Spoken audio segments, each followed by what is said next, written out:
YouTube, moi c'est Florence, passionnée de e-commerce et de marketing digital. Alors ça fait 6 mois que j'ai pas publié de vidéo, je m'en excuse. Mais vous savez quoi?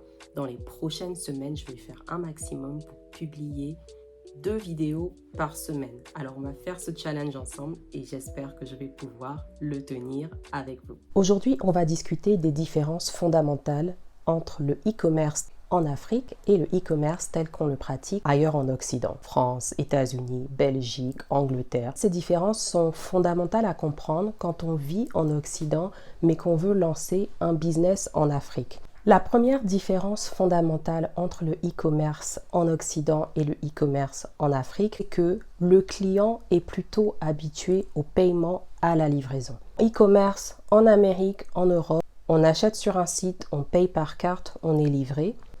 En Afrique francophone, on achète en ligne, on paye à la livraison. Le paiement à la livraison est privilégié, surtout quand vous êtes un nouvel arrivant sur le marché.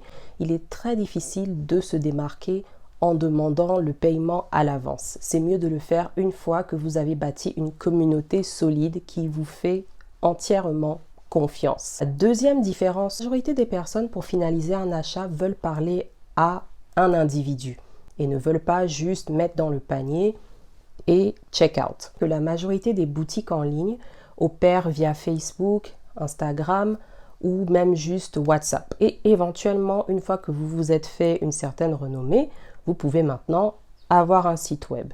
C'est vrai qu'il y a des sites comme Jumia où les gens sont habitués à acheter en ligne, mais je ne sais pas comment vous expliquer, ce n'est pas encore trop ça. À part Jumia, il n'y a pas énormément de sites auxquels les gens font confiance. Et là même Jumia, c'est dans le cas particulier de la Côte d'Ivoire.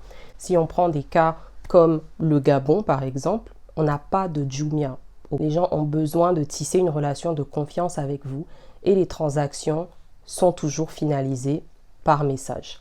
La troisième différence entre le e-commerce en Occident et le e-commerce en Afrique francophone, c'est que le client s'attend à être livré très vite. En Europe ou en Amérique, vous pouvez demander à un client d'attendre 2-3 jours pour être livré, voire des fois 5 à 7 jours selon le type de produit.